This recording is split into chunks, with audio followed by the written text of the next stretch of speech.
and we have to really escalate the noise we make so that we'll be heard.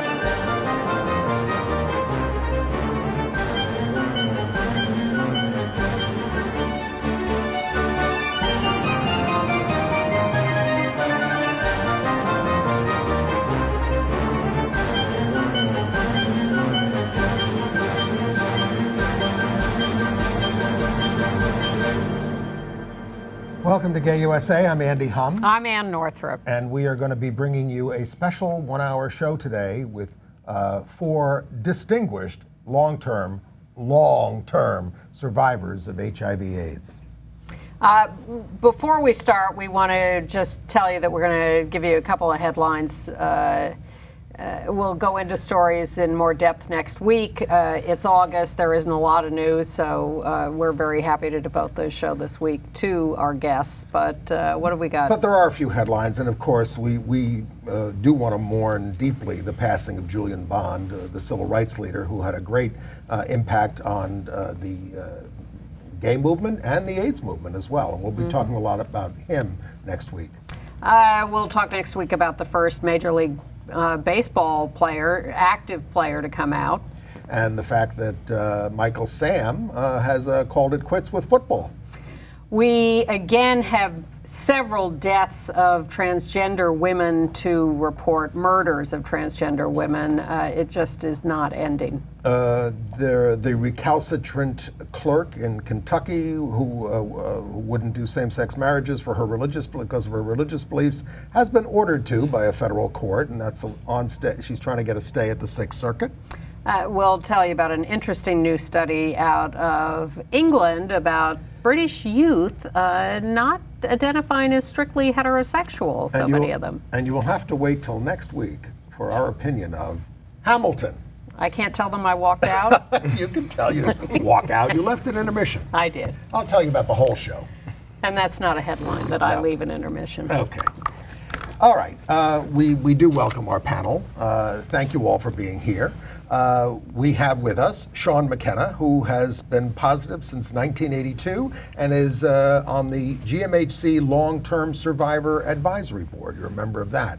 Reginald T. Brown, who has a master's in education, is HIV positive since 1986 and works with Vocal as a community leader and the HASA Advisory Board as well.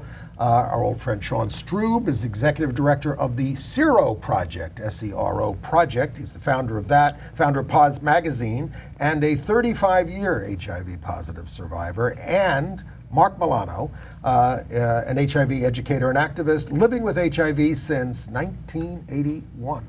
Welcome. And working at ACREA, by the way. ACREA, yes. Thank you all for coming. We really are pleased and honored to have you all here. And we want to start with something that we think has been lost, which is the sort of personal thread, your personal stories, because we don't hear much about that these days. As much as AIDS as a subject has sort of faded, I think, in a lot of the public consciousness, it has become a story of, as Sean Strube will tell us, criminalization, or maybe you hear a little about research. But we don't hear about people's personal stories so much anymore, and you guys have all made it through for a long time, and we'd really like to hear about your personal experience. We could spend, of course, hours on this, but we'd like to hear, we'll start with you, Sean McKenna, and ask you about your experience. Well, I got to New York in 1980 to go to NYU, and I didn't make it past 6th Avenue until about 1981, because I knew if I made it past 6th Avenue, I'd be admitting to myself I was gay. But once I got past there, I had a couple of sexual interactions, and I was a little bit of a germaphobe, so I didn't actually, I wasn't very sexually active. I can count on one hand the amount of times I had sex in that period. And then in 1982, Larry Kramer wrote his piece, and that scared the crap out of me and made sense to me at the same time. And while people were bitching about not having their sexual rights, I just thought, let's get this straightened out, and then we'll go back to having our sexual rights, but it never really worked out that way. So I didn't know I was positive. I actually assumed I was negative for many years. I had a lover that was positive, and we lived through the not knowing, the no testing, the shingles, the diarrhea, the egg lipids, all the experimental drugs. People seem to forget that we were the guinea pigs for the PrEP that exists now that can be such a... It's amazing you all survived all that. It's pretty amazing. Yeah. I mean, when I think about all the drugs that I'd gone through. But it also put us at a disadvantage in that we're aging more rapidly and our bodies are breaking down quicker than other people. But in any event, I found out I was positive in '92. I went to the doctor for bronchitis and just as an afterthought said, go ahead and test me. And it turned out that it was positive. I was actually at work and I called. I was so cocky about it. I called and I said, you know, I'm just calling for my test results. And they said, well, you have to come in and see the doctor. And at that time, they could tell you negative over the phone, but not positive. So that was the beginning of that whole situation. And then the rest was a whirlwind of drugs and diarrhea and hospitals and prophylactic drugs. And back then, they thought the longer you went without taking drugs, the better off you were. So I stuck with that theory. Now they know differently, so I didn't benefit from that knowledge. And it isolated me. I felt it was isolating in the beginning just because no one would go near you. I mean, people were afraid of you. And then by probably the mid-90s, I decided I had to get involved to save myself. And I started doing support groups for Body Positive and the AIDS Resource Center and a couple other places. And they were all the drop-in support groups for people who had just found out at a time when there was no hope for them to live. So it was a really tough kind of a situation to negotiate. But I learned a lot from that.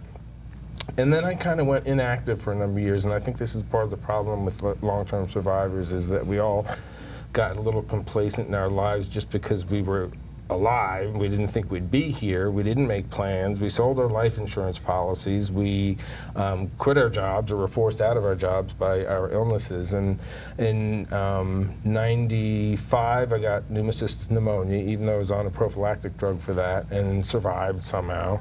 And then I got it again in '96 in February. And in March, they released protease inhibitors. And it's only by that space of a couple weeks or a month that I'm here speaking with you.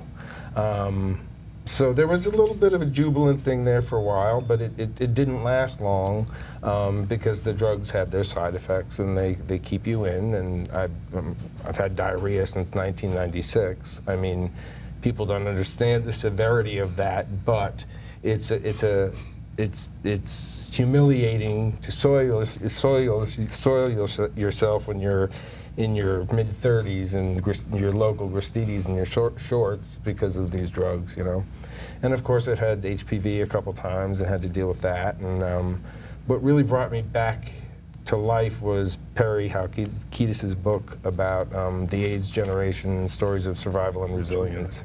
And he'd gotten 13 of us together and wrote the book all separately, and then he thought it would be a good idea to put us all together and see where we fit. And it was kind of an amazing position to be in because I thought of myself as so alone. And I think it's still the case that people think of themselves as alone because people moved on then.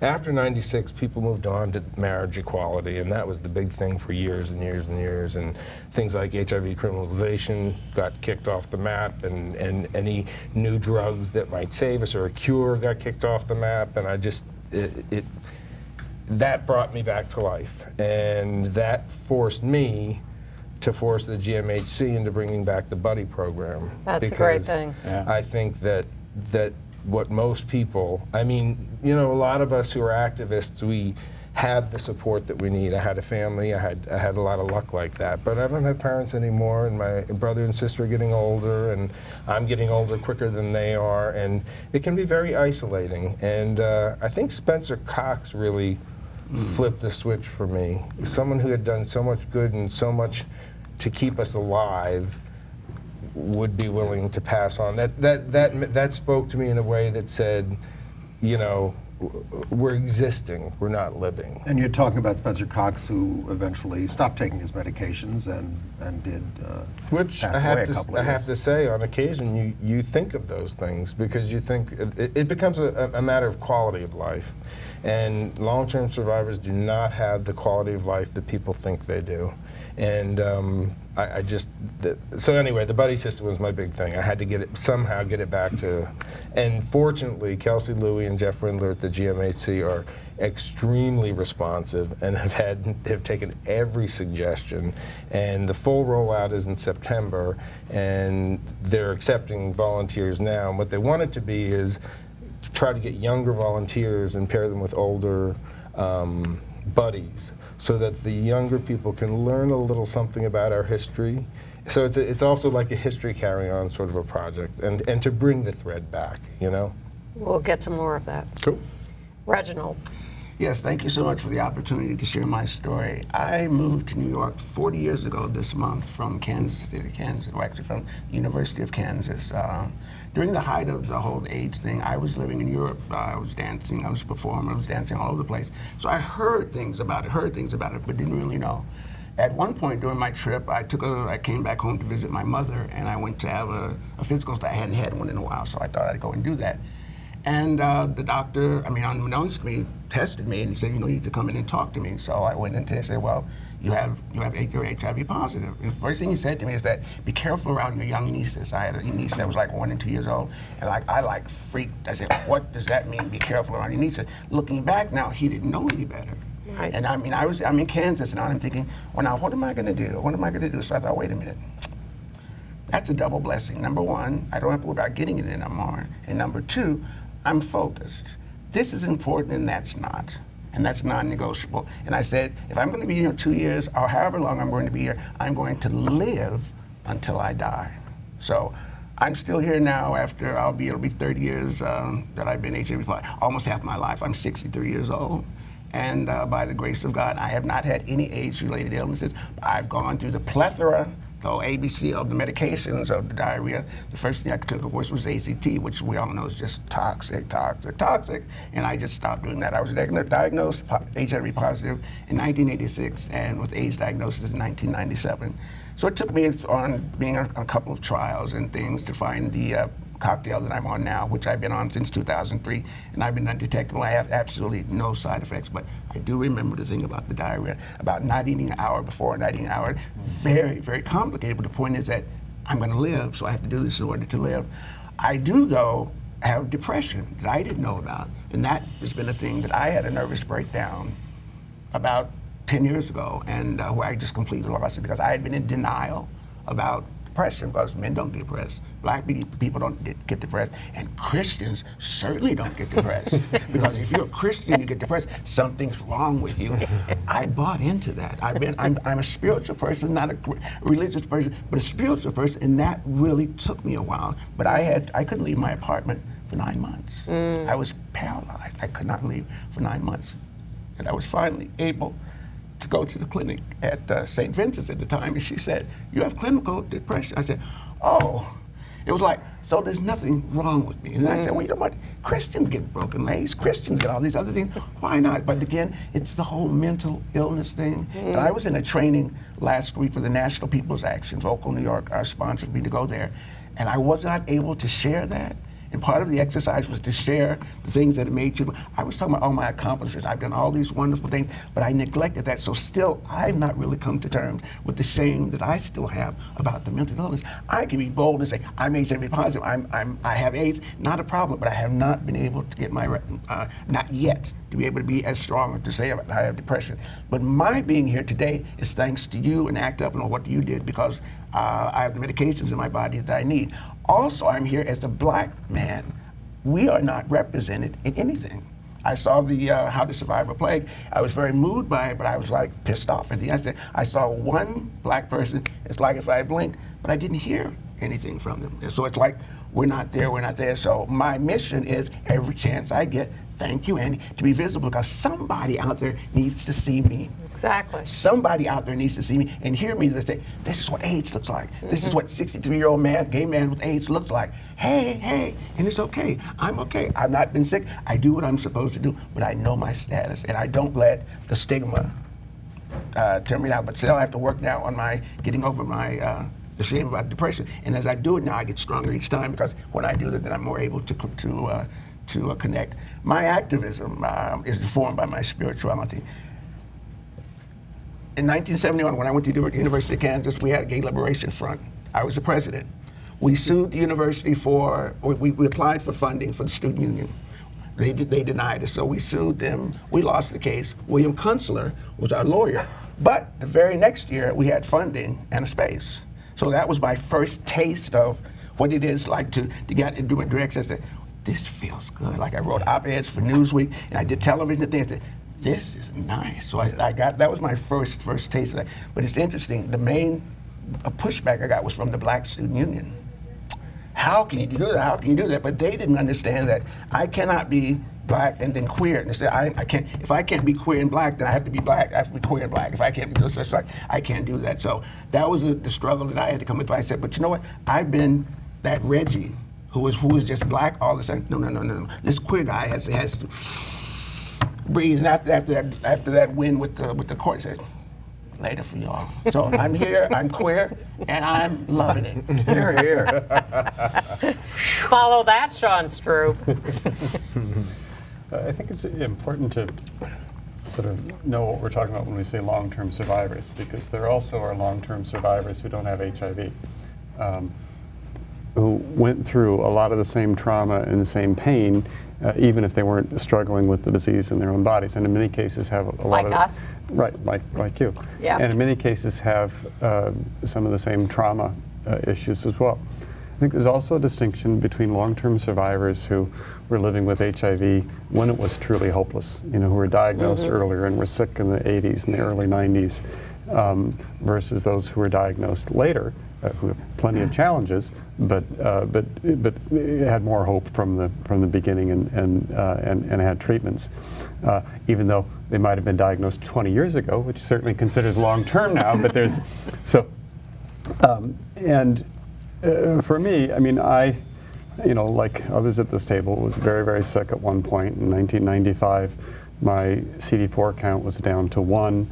My viral load was 3.3 million.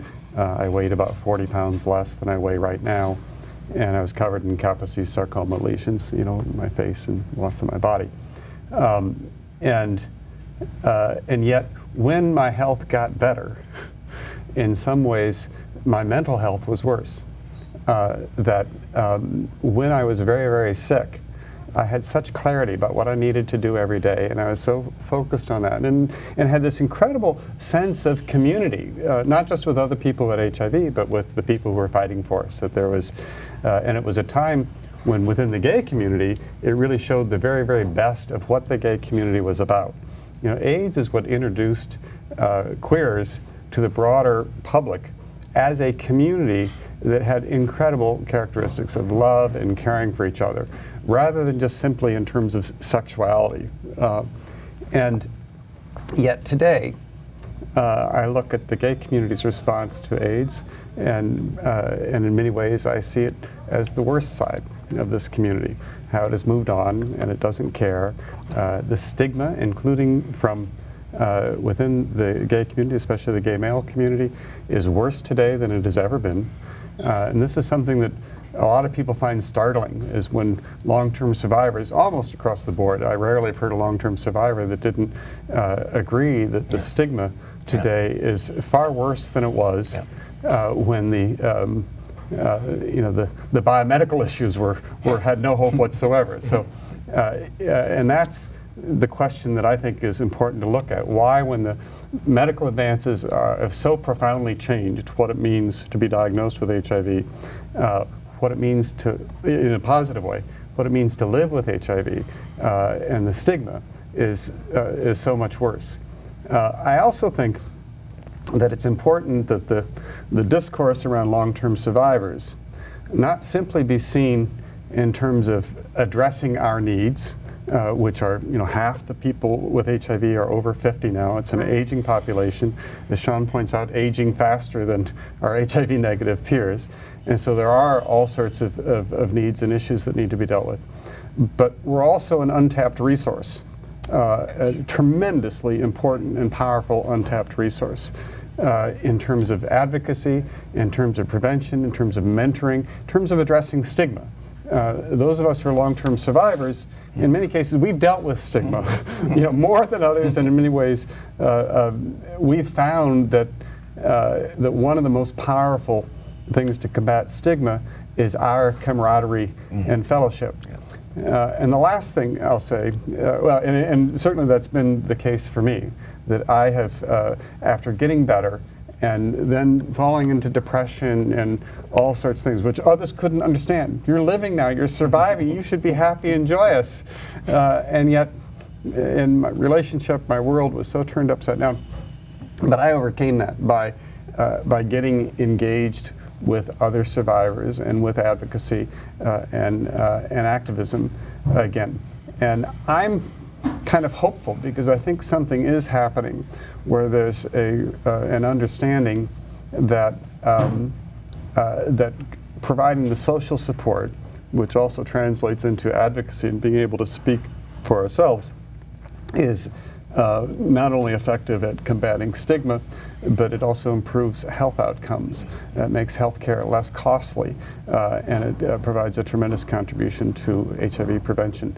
So thank you for doing this program, and it's an honor to be here with colleagues I respect so much. Something else among long-term survivors that I always kind of find interesting is that when we're discussing amongst ourselves the contentious issues within the epidemic, whether it's around treatment issues or advocacy issues or whatever, there tends to be so much more respect and a willingness to listen to each other's different points of views and understand that than when everybody else is in the mix. Because we've been around long enough, we've understood, there very often are multiple sides to these stories, and it depends where you're standing when you look at them. And so I think that we have an open-mindedness and an instinct towards collaboration that is needed and is valuable. We have a tremendous amount to contribute to the epidemic today. Thank you. And Mark Milano. Yeah, well, I echo. Thanks for doing this, and thanks for giving us the whole show. That was really nice of you to allow us to go in depth. We could do 10 shows on this, please. 10-part series. Yeah. So I think I'm unique in the history of HIV, and I think I'm the only person who has ever been happy to get an AIDS diagnosis. You're not. Really? No. Okay, well, you tell me. Go ahead. Tell me about the others, because I say that sometimes. But I had been sick all through the fall of '81 and the spring of '82 with some kind of flu, and I went to the ER because I was getting worse, and they said, you just have the flu, and I said, don't say that. I'm sick all the time. I always have something going on. What's happening? And the doctor told the other residents to leave the room, and he closed the door, and he said, can I ask your sexual preference? And this is April of '82.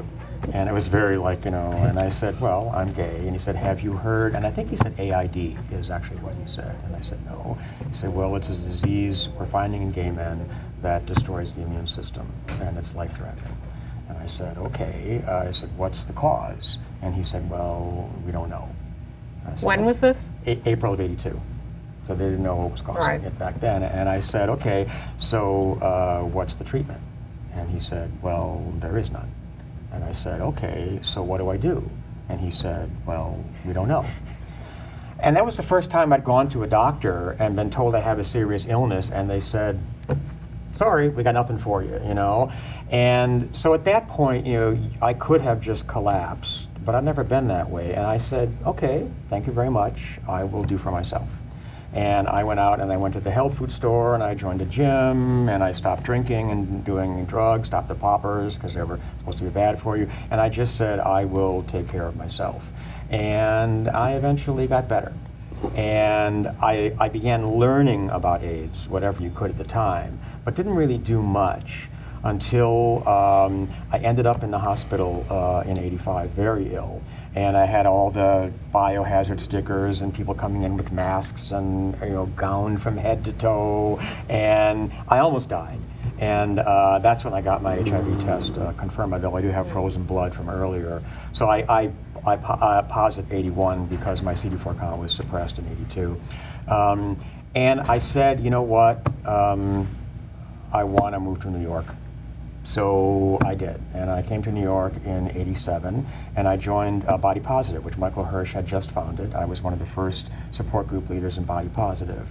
And one night, I was leaving a Body Positive meeting, and I walked through the main hall of the Gay and Lesbian Center, and there was an ACT UP meeting going on. And I said, well, this is interesting. So there's this meeting, and in the middle of the meeting, 12 people walk in the front of the room wearing clown masks.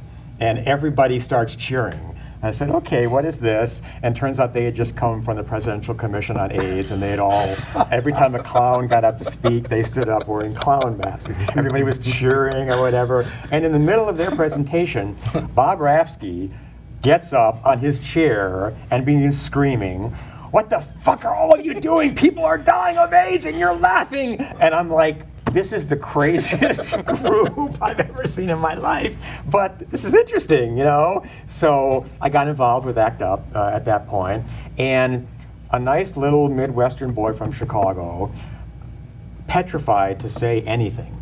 And I didn't say a word on the ACT UP floor for 2 years, believe it or not. I just sat there, and I was a good worker bee and went to treatment and data committee meetings, but didn't do anything until ACT UP was planning to go to Chicago, which is where I was from. And at that point, my heart was pounding. I got up on the floor and I said, listen, you better be careful with Chicago cops because they are scary. And that's when I found my voice and began getting more involved, but didn't really find myself able to become a real activist until the big split, when all the stars of ACT UP left ACT UP and formed TAG. And those of us who were not stars were left behind. And a lot of us found our voices then. And so 94, 95, 96, I started getting much more confident in being the big mouth that I am today. And I stayed with ACT UP all those years, you know, all the 90s and the 2000s. I never left, and our numbers shrunk, but we were still there. And I was so tired of hearing ACT UP was dead when we were meeting every week. You were there, you know, every week, and there may only have been 30 or 40 of us in the room, not 400, but we were still meeting.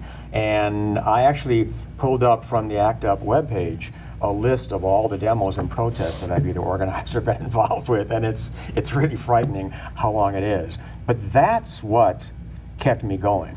A couple of years ago, ACT UP had a meeting of long-term survivors, both negative and positive, to get together.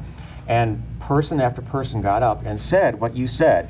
When I was in ACT UP in the early 90s and 80s, there was a sense of community and a real sense of power. And I realized that I had actually never felt proud to be a gay man. I wasn't ashamed of the fact that I was gay, but I never in the 80s could really point to anything in the gay community and say, I am proud to be a part of that community, until ACT UP. And that was the first time that I actually said, I am proud to be one of these people. And so I got up in that meeting and I said, listen, the reason you've lost your sense of purpose is because you left your activism behind. You know, come back. There's much more work to be done here. There's tremendous things we need to do, not only for people with HIV in the US, but around the world. After ACT UP became a lot quieter, I got involved with Health Gap. And I'm proud to say that I blew the first whistle at the first demo where we confronted Al Gore for his actions to prevent South Africa from importing generic AIDS medications. And we had been pushing the issue for a year. Everybody ignored us until we disrupted Al Gore's presidential announcement. I still have the video. And at that point, that became international news. And because of that action and the subsequent actions, now we have met the goal. 15 million people globally are on HIV treatment in 2015, which is a goal that, by the way, Health Gap activists set, 15 million by 2015. So we changed the world. And that fight goes on because now we know everybody with HIV needs to be on HIV treatment. That's 30 million people. I don't know what the number is, but it's around 30 million, I think. So we got to double that number. But I've really found what keeps me moving forward is the activism. And I'll close by saying I do a lot of work at Korea counseling newly diagnosed people. And I just spent 4 hours with a 32-year-old who was just diagnosed last week, who is so depressed and having such anxiety attacks And I wanted to say to him, you know, listen, look at me. You know, I'm 59 years old. I've had HIV for 34 years, and I'm still working 40 hours a week. I'm going to the gym. I'm still raising hell. You know, I have a boyfriend who is HIV negative. You know, all these things, you know, are possible if you choose to say, I will not let HIV destroy me. You know, I will be the one in charge. And he said, yeah, but how did you do that? You're special. And I said, no, I'm not. I just made the choice that HIV will not define me. I will be the one who defines me, and HIV is not going to take over my life. And I told him, you can do the same thing. It's your choice. You know? So that is not just a segue, but a start of a discussion about, I'm sure people are watching and saying, come on, you were diagnosed at a time when people were dead within 2 years after they were diagnosed. What else? And you've touched on this in your stories. What do you attribute your longevity to? And not just overcoming HIV, the virus, but also all the other problems that you had to confront. I love life, and I intend to live it. I intend to live until I die. Like Mark was saying, that I have HIV and have depression, but they are uninvited guests in my house. They live in the basement. They'll be with me always, but they're under lock and key. I control them. They don't control me, and I'm not defined by them. I have that, but I'm not that. So I'm going to live. That's not going to, like I said, it's not going to stop me. There's too much living. I was dancing, doing my thing. I kept doing my thing. I'm still doing my thing. I'm out doing what I need to do in order to help others get to where I am. So that's I'm stubborn. I said, I'm going to live. One thing I hate is I hear people saying, have you heard this? I'm HIV. I said, Right. you're not HIV. You're HIV positive. Yeah, exactly. Do not say I'm HIV. You're a because you are not person. HIV. Right, It drives me crazy. Yeah. That's wrong. But you raised something with this young man you talked to and counseled. How do you feel as long-term survivors about people who are still getting infected these days, and the whole the arc of this, that people are still being infected? And I will add into that, the people who are getting infected, much less likely to come out the way you did. People don't come out these days about having HIV because they have the drugs and they look, you know, so They all have the that. choice not to come out. Yes. They know Yeah. they can keep it a Right. secret. Yes. When Right. most of us were diagnosed, Right. we knew on some level that it was likely that eventually people in our lives were going to know that we had it. We'd get wasting, what we'd get propelled lesions, the and we whole, would die, whatever. So- Gay movement was that people were forced That is a out. difference. But in terms of people acquiring HIV today, why wouldn't they be acquiring HIV today? You look at our policies, how we've spent the money, how we've addressed stigma, exacerbated stigma, how we've not had comprehensive sexual health education in schools. We've known that for 30 years, that was fundamental to combating HIV. So, you know, to me, of course, it's getting worse, and it's getting worse in many communities. So that doesn't surprise me at all. What is, to me, particularly sad about it, particularly with young men who have sex with men, is that there isn't this loving community. When we were diagnosed, there was a gay community that accepted this epidemic as a collective responsibility, that wrapped its arms around us and said, we will get through this together. Yep. And that is what carried a lot of us through. Yep, That was that sense of, you know, knowing that there was this community that cared about us.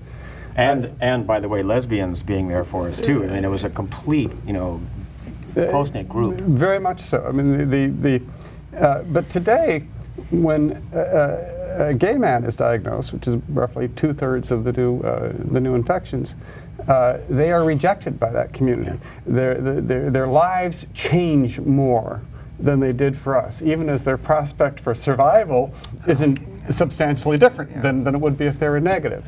They are judged. You know, what, were you doing crystal? Were you at the baths? You know, all this sort of stuff is imposed on it. And they're blamed. And they're being told they should blame, which goes into the criminalization thing. When most people I know of sort of our, you know, viral peers, if you will, we didn't spend much time thinking about who to blame. No. We might have figured out where it came from or whatever, where we were first infected. Many of us might have been infected many, many times. We don't know how many times. But today, the stigma and a lot of the healthcare, public health policies really come to who do you blame? So you test positive, and in many parts of the country, the testing counselor slides a piece of paper across the table and says, oh, you need to sign this to acknowledge your positive test and that we counseled you. I go in and get tested to punk places to see how they do it. And in New Orleans, I was told, oh, you have to sign this so we can prove to our funder that we provided the counseling, that you're doing this as a favor for them. Yeah, right. And you read through that, does the HIV, what it means, and then it'll have the statute in that state. And it'll say, this, and you don't tell, you don't disclose, and we can't prove you disclose, you're going to be subject to criminal prosecution. Now think of that moment. Someone has just been told life-changing news, right? And they're probably in some state of semi-shock. And they're being given a legal document and told they have to sign it. And they read through that, and they get to that section, what's the first thing that comes to mind? I could have him arrested. Yep. And in many cases, if they bring that up, they are encouraged to go to law enforcement or go to the legal department of that AIDS service organization and to pursue those criminal charges. So you're bringing up the prospect of legal retribution at a moment of sort of peak vulnerability when someone is in tremendous distress. So no, I'm not surprised people are getting infected today. They're going to continue to get infected until we deal with these broader issues. But we lost a whole generation of mentors too. Like, I think in a way we didn't fail them, but those that went didn't fail them either. They just weren't there to mentor them. I don't think young people today have mentors. They don't have gay mentors. There isn't a gay community anymore like there used to be. And there isn't the education that we used to provide. And we talk about the government not responding properly, but I also want to put some of the finger on the gay community ourselves, because we used to do safer sex education, remember, like crazy at GMHC and all that stuff. And I cannot send anybody to a safer sex workshop, a young man anymore, right, to learn how to protect themselves. And in lieu of that, what almost all young gay men are using nowadays is zero sorting. That's dramatically. Now, I'm on Grindr and Jacked a lot, not to hook up, but just to play, right? And I always get on the phone with them like I'm gonna hook up, even though I don't, because it's just fun, right? and it's fascinating. It's the next show. But it's fascinating, the zero sorting efforts. Yes. Okay. So first of all, are you negative? Yes. I'm not gonna hook up. Yes, I am.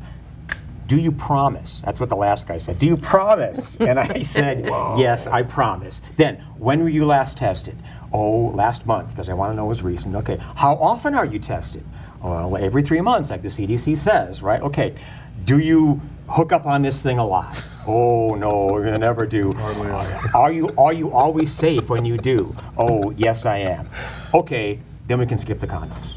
You know, that they go through a series of questions, and if you answer all of them correctly, then we don't need condoms anymore. And they wonder why they're getting infected. You know, it's not going to work, guys. Of course, a lot of other people are saying I'm undetectable, which is becoming the new, becoming a new status that people can achieve through the drugs. And that's segregating people also. Well, that has to some point. And the hope for End AIDS 2020 New York, End AIDS in the world 2030 that they keep talking about is get everybody tested, get everybody on the drugs, and then people aren't going to infect each other because they are incapable of it. Right. But they'll still be nothing but long-term survivors. Yeah. An onslaught of them. And we're not going to. There's no pill to deal with the stigma.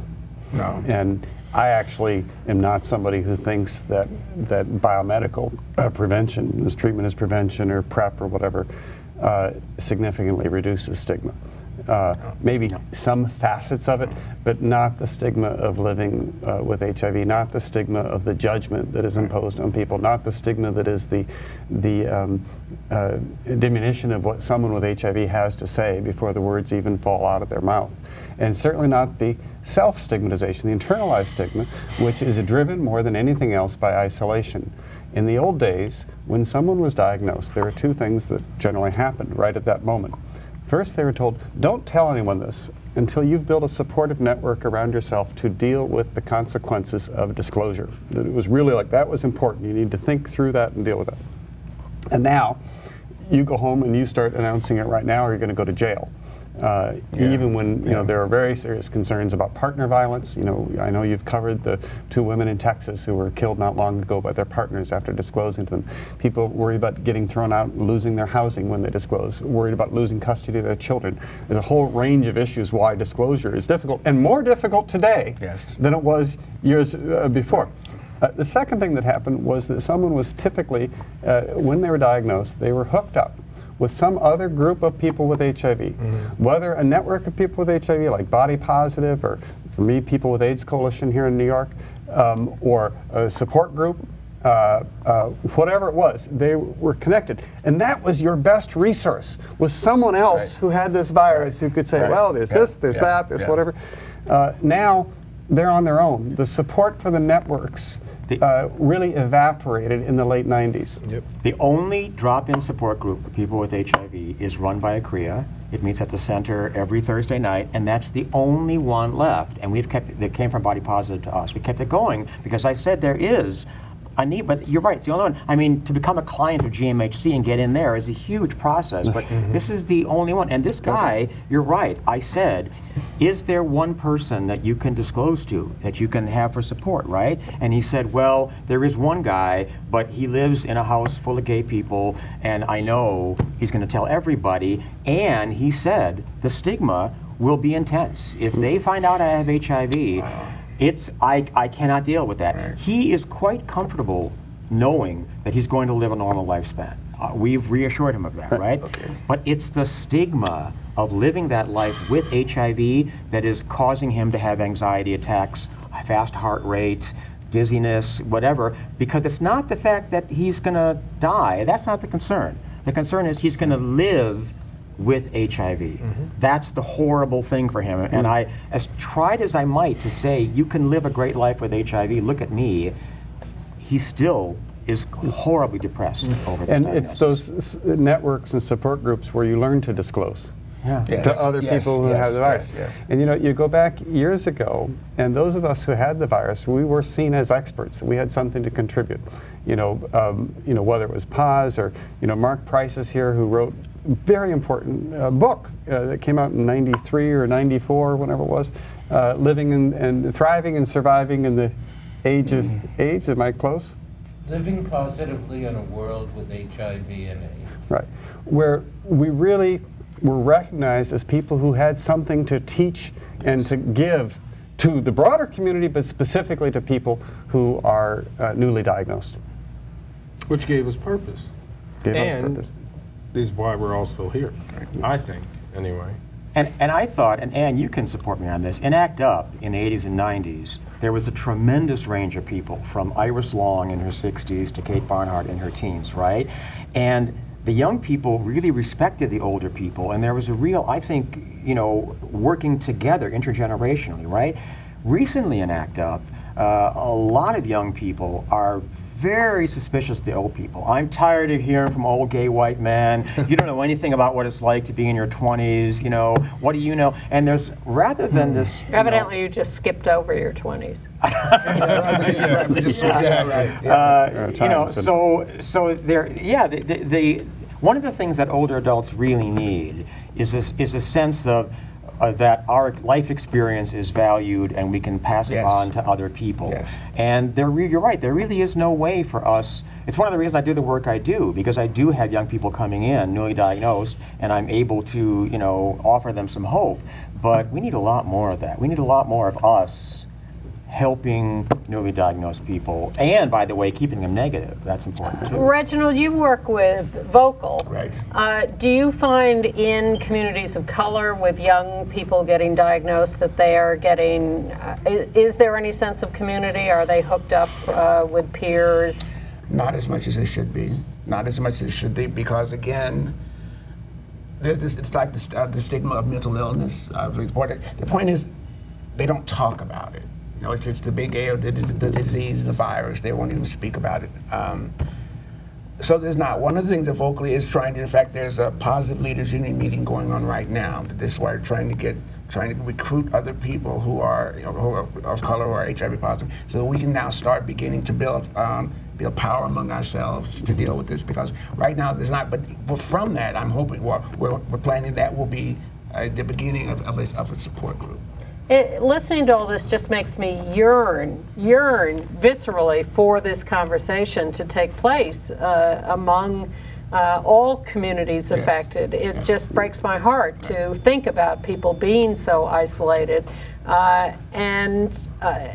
The activism, obviously, we've all engaged in it together. We know how powerful it was, how it has brought us together. But just the power of people talking to each other is, to think that's missing is heartbreaking. And one of the focuses that we're doing is what we call a one-to-one, which is the training that went to one-to-one. Just get down and just talk to someone and find out, what is it? What are you feeling? Instead of trying to get out of the head to get into their gut, yes. why do you feel this way? How do you feel this way? So this is, like I said, the beginning of something, because, like I said, we can. If we don't do it, it's not going to happen. But the fact that you are there and you are positive and you are a positive influence for him, the fact that he sees you, you may not see it now, but the point is that you are the best. You're a living example. Mm-hmm. You're a living example of what you're talking about. So I'm a living example. So when I go to this meeting and say, whatever you're thinking, you have to question it. Whatever doubts are that, well, he's still here and he looks okay and he's doing all this. So the point is that we have to be visible. We have to be vocal. Well, Why isn't this happening? There's a little bit of a problem here, because a lot of us don't have a lot of my friends who are long-term survivors don't have the gumption. You get about 6 good hours out of me a day. It's the truth. And a lot of my friends have arthritis, and there's a great many of long-term survivors at home who are not capable of taking someone under their wing. Do you know what I mean? Yeah. And that's what I think where the problem is a little bit. There's not. I don't even know if we started this buddy program. We don't know if it'll work or not, because we don't know if people are so isolated if they'll reach out for the help. Do you know what I mean? But there has to be a solution to the isolation, because that's the big. I mean, people ask about Spencer Cox. How could somebody that informed have actually stopped taking the meds he got? And I'm absolutely sure that the reason is isolation. That's absolutely the reason he did that.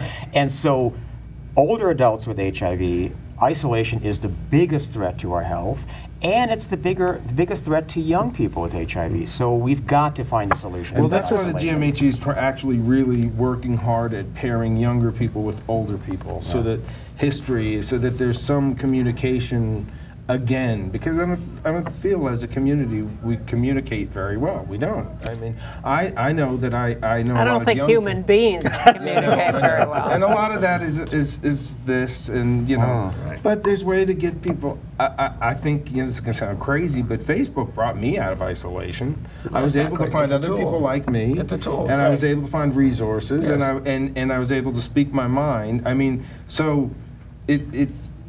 I feel as though we have a responsibility, those of us who can do it. Absolutely. But I think we're fewer and far between. Absolutely. And the longer it goes on, the older we're going to get and the less we're going to be able to do. So somehow we have to get a group of people underneath us to have a sense of community to pull us together a little bit. And some of it is it relates to the institutional response. There is something happening right now that some of these networks, you referenced the Positive Leaders Union, right? Positive Leaders Union, which is a subset of Vocal, and which I'm learning about for the first time, and I want to know more about. Very good. Because there is a renewed focus that's coming from the grassroots on creating these networks and getting positive people together. Cecilia Chung, who's our board chair at CERO, has started Positively Trans for transgender women of color with HIV. Marco Boriorcas Castro, who works for Lambda in Los Angeles, has started a new network of Latino immigrants with HIV. There is this effort. For CERO, we have something called the Network Empowerment Project, where we went out and did a survey, an online survey, and then a series of interviews, and identified 70 networks of people with HIV. Some of them are social or recreational, some of them are explicitly about advocacy or educational, but they are people with HIV. Now, very few of them have any institutional support. 25 or 30 years ago, GMHC and APLA, all the AIDS service, this was an enormous part of what they were doing.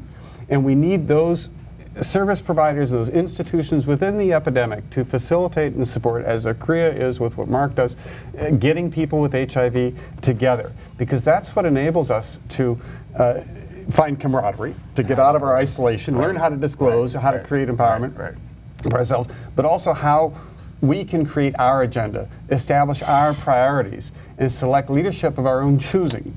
And what you see happening, all these agencies that we started, right? People with AIDS and their spouses, we started a whole parallel network of service delivery structures across the country, hundreds of AIDS organizations that 25 or 30 years ago, there was never a board discussion talking about them, referring to the clients, but we were the clients as well. Exactly. It was a peer-to-peer model that was revolutionary and radical.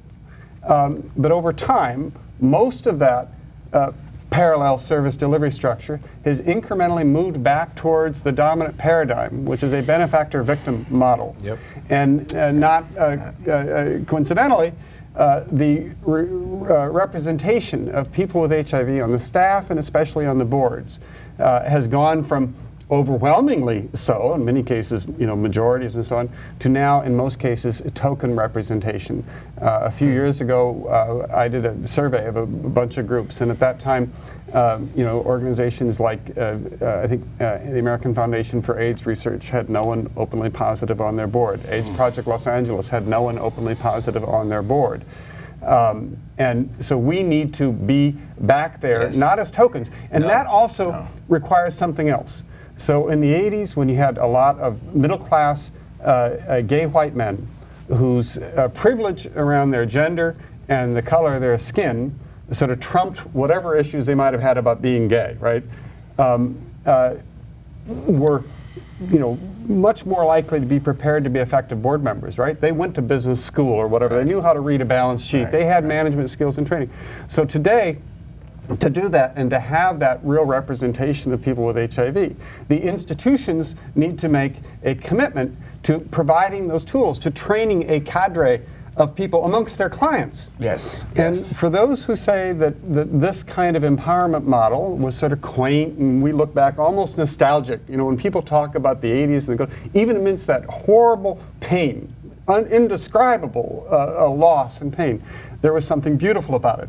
Right? It was something that in some ways we kind of long for, that we've lost. And that's what it is. It is that sort of sense of common purpose. And as we have been isolated from the decision making, as the opportunities and the venues for people with HIV to get together with each other have minimized, and those newly diagnosed are sort of split off and kept separate. And in many cases, they're coming from places where they're even further disenfranchised to start with. So the gulf is even greater. And also, by the way, they're being mainstreamed. And so they're just being sent out it's to just incidental, non-age. right. So when I left Decree today, I asked one of our researchers, Mark Brennan Ing, he said hi to both of you. I said, what issue do you want me to bring up at this thing? And he said, the lack of programs for long-term survivors. None of these institutions are doing programming for long-term survivors. Taking and looking forever. But everyone is becoming a long-term survivor now, right? Because they're going to live a long time with the virus once they Even if there's a cure, there's going to be a glut of long-term survivors. Everyone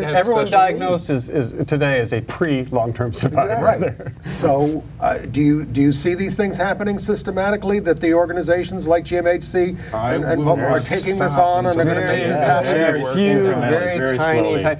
There's tremendous resistance to putting this on their board. Giving us power. To giving us power. Because you're going to make trouble. You're going to make demands. It's not about trouble. We are going to make their response to the epidemic more effective. Exactly. We are going to make their prevention better. We are going to improve health outcomes for clients. That's right. So that's why Sarah, we've done this network empowerment project. We're doing a pre-conference to the Positive Living Conference in September in Fort Walton Beach in mid-September.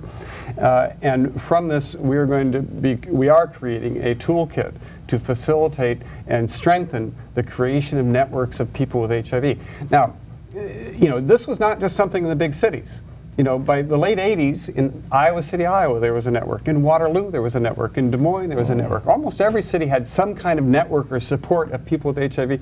And in some cases, those survive. In many cases, it's a monthly potluck supper. I always think food is very important around these things. Yes. So there are different ways they look like. Some of them are digital. They're just online. They're Facebook pages or whatever. But we need to really promote and encourage those if we really want to get a grip on the epidemic. We're down to our last couple of minutes, and we're going to put on our email that we send out every week connections to all the organizations that you sit on and represent, and others. But just in the final minutes, to the general audience out there, what's the big attitude that you want to change? What's the big thing that you want people to take away from this and change? I want our community back in a loving way, and I don't want it back because of some crisis. I want it back because we're a beautiful, unique community.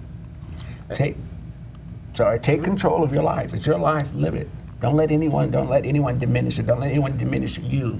You are you. You are not whatever disease you may be labeled with. You are you. Take ownership of that. Live that. Grab it. You can't stigmatize me now because I own it.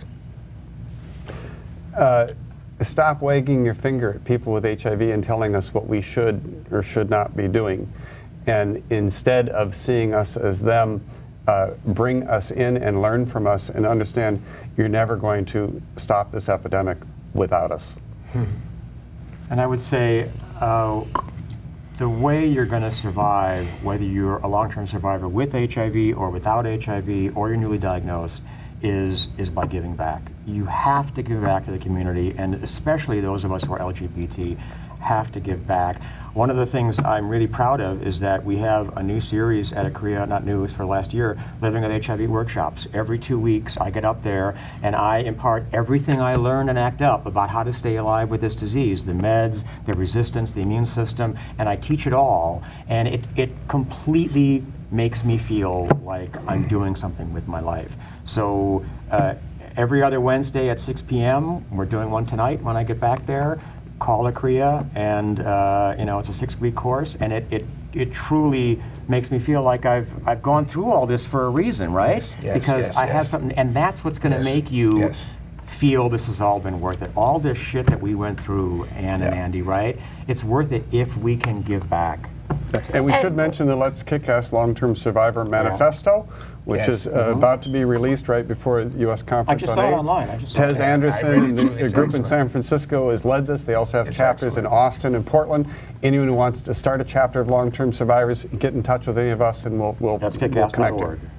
They're rolling the credits, so we have only a few seconds. I would just say, and I think you've all said it in one way or another, that it's not just about a duty to give back, but the joy that is found in participation. It's empowering. Do it for yourself, Absolutely. not just for others, but do it for yourself. Yes. And thank you so much for being here. Thanks. We'll have to do this again. Okay, thank you. For everything. We will give you the information. Write to andyhum@aol.com. You'll get all the references, and we'll see you all again soon. Good. Thank you. Thank you. Thank you. Thanks.